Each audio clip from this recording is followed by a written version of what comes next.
میں جو آج آپ کے سامنے چند معروضات رکھنے جا رہا ہوں، ان میں سے شاید کوئی بھی ایسی بات نہ ہو جس کو آپ پہلے سے نہ جانتے ہوں۔ میں کچھ تاریخی حقائق آپ کے سامنے رکھتا ہوں اور اس کے روشنی میں ہمیں یہ بات سمجھنے میں آسانی ہوگی کہ عدلیہ کی آزادی کیا ہے، جو آج کے پروگرام کا عنوان ہے، موضوع ہے۔ دیکھیں، ابھی 14 اگست گزرا ہے۔ ہم نے بطور ملک 77 سال اپنی زندگی کے مکمل کیے۔ ایک چیز جو بہت ہی سمجھنے والی ہے وہ یہ ہے کہ 14 اگست 1947 تک پاکستان کے 3 مین ادارے جو تھے وہ انگریز کے غلام تھے، انگریز کے ملازم تھے۔ اس میں عدلیہ، فوج، بیوروکریسی اور اس وقت کی ایگزیکٹو کے تحت جتنے بھی محکمے آتے ہیں، چاہے وہ پولیس کا محکمہ ہے چاہے کوئی دیگر محکمہ ہے، ان میں سے کسی کا پاکستان بنانے میں کوئی تعلق نہیں ہے۔ یہ وہ ادارے ہیں جو ہم پر مسلط انگریز سرکار نے کیے کہ جس کے تحت یہاں پر انہوں نے اپنی حکمرانی کو دوام دینا تھا، اپنی بادشاہی کو جلا بخشنی تھی اور یہاں کے قوموں کو، یہاں کے رہنے والوں کو اپنا غلام رکھنا تھا۔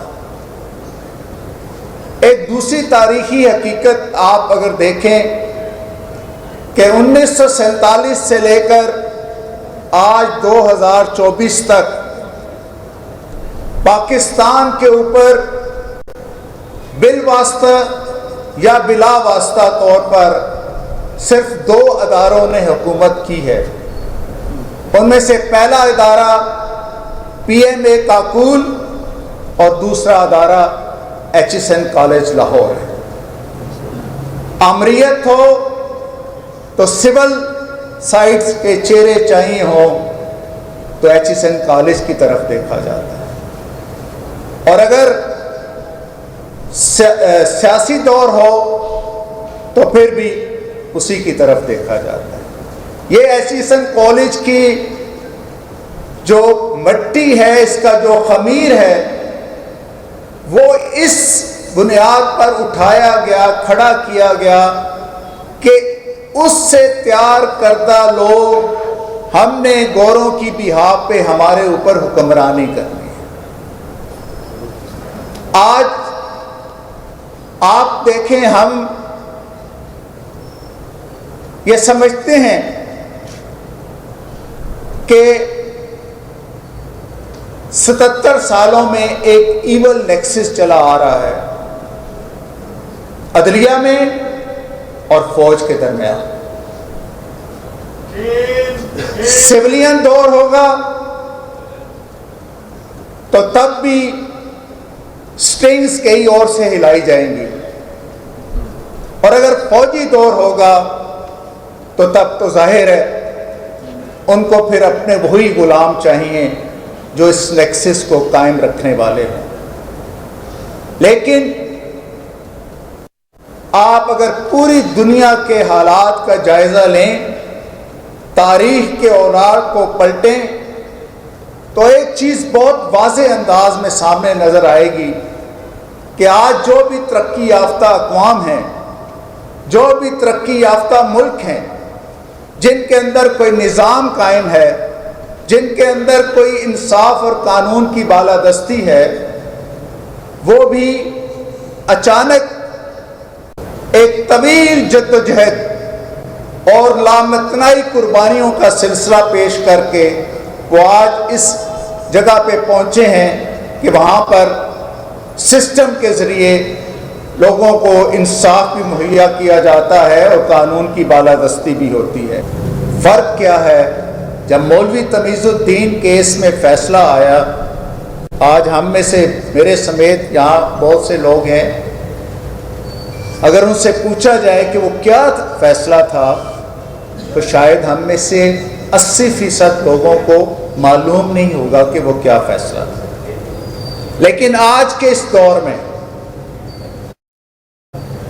ایک فیصلہ صبح 11 بجے اناؤنس ہوتا ہے تو وہ 12 بجے ہمارے موبائل سیٹس میں ہم تک پہنچ چکا ہوتا ہے۔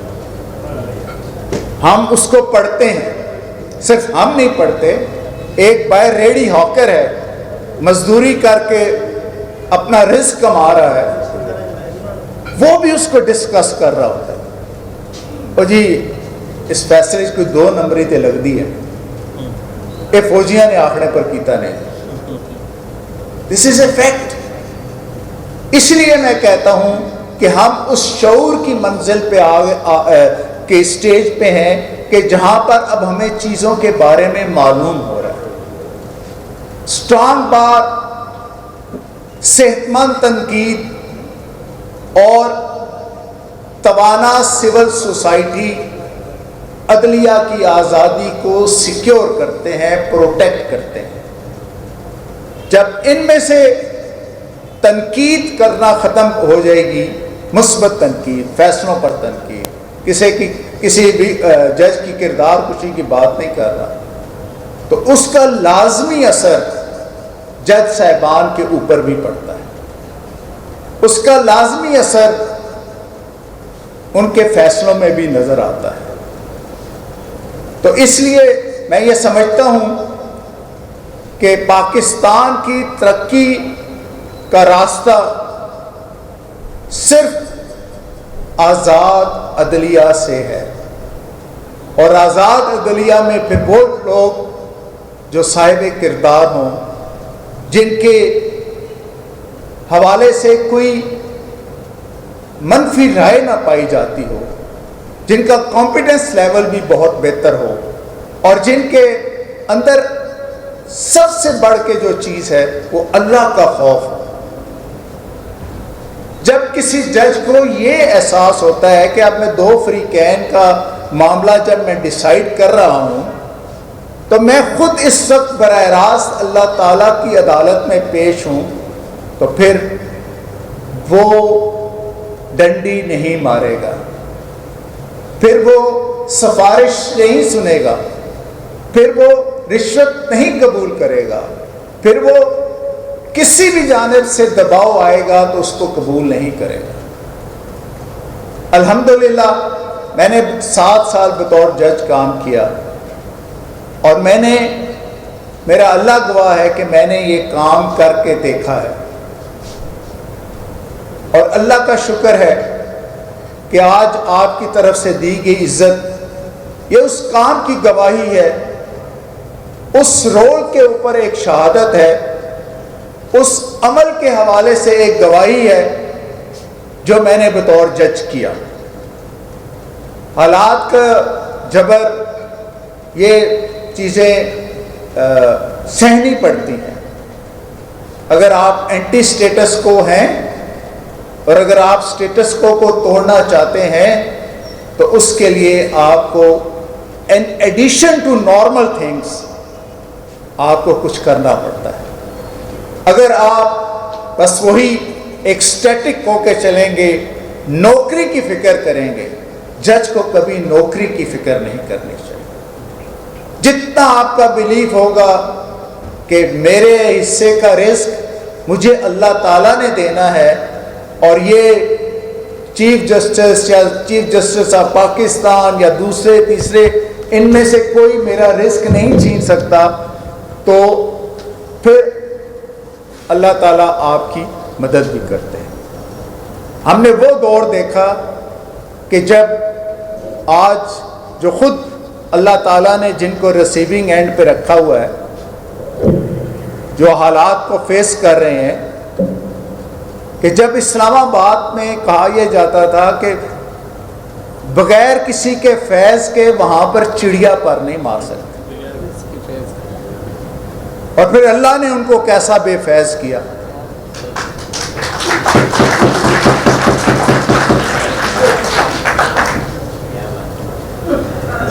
تو اس لیے اللہ کے ہاں چیزیں جمع ہوتی رہتی. یہ ایسا نہیں ہے کہ کسی کے ساتھ ظلم بھی کریں, کسی کے ساتھ زیادتی بھی کریں, کسی کے کیریئر کو بھی اسپائل کریں, کسی کی فیملی لائف کو بھی آپ جو ہے ڈسٹرب کرنے کی کوشش کریں, اس بندے اس کی فیملی کے ہر فرد کی زندگی کو بھی خطرات لاحق ہوں اور آپ بغیر کسی اس کے چلے جائیں.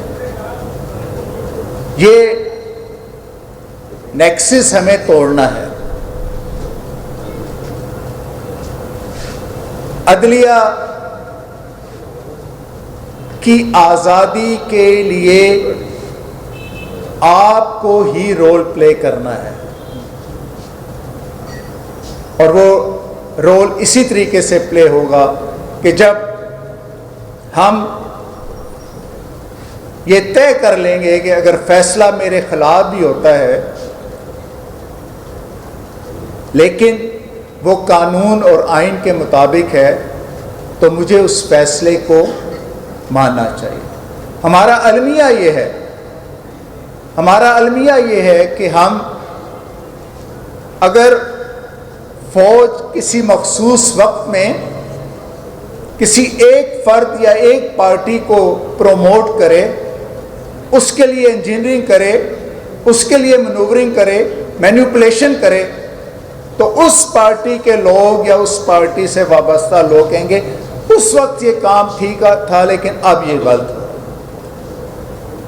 غلط کام تو چاہے میرے حق میں ہو یا میرے خلاف ہو, وہ تو غلط ہی ہے. آج میں ایک سوال کیا ہے, میں نے میڈیا کے اوپر یہ بیٹھ کے یہ سوال کیا ہے کہ کیا آئین کی کو سبوتاج کرنا, آئین کو ایبروگیٹ کرنا, آئین کی کمٹمنٹس کی دی گئی کمٹمنٹس کو وائلیٹ کرنا بڑا جرم ہے یا کسی ایکٹ کے تحت کوئی جرم کرنا بڑا جرم ہے؟ آج میں یہ آپ کی وساطت سے یہ مطالبہ کرتا ہوں کہ وہ تمام لوگ جو یونیفارم میں رہتے ہوئے اتھارٹی کے ساتھ اور اپنے تمام توانائیاں لگاتے ہوئے جو بھی غیر آئینی غیر قانونی کام کرتے ہیں اس پر بھی ان کا محاسبہ ہونا چاہیے. یہ کافی نہیں ہے کہ آپ یہ کہہ دیں جی کہ ایک ہاؤسنگ سوسائٹی کے حوالے سے جو ہے معاملات اس سے بہت آگے ہیں. شاید یہ بھی پھر میرے ذہن میں سوال آتا ہے کیونکہ اگر اس وقت کی کیفیت کے ساتھ, اس وقت کی اتھارٹی کے ساتھ معاملات کو دیکھا جائے گا تو شاید پھر کوئی بھی نہ بچے. اس لیے میں یہ سمجھتا ہوں کہ پاکستان کے لیے آزاد عدلیہ اور آئین اور قانون کے مطابق فیصلہ کرنے والی عدلیہ ہی پاکستان کے مسائل کا حل ہے.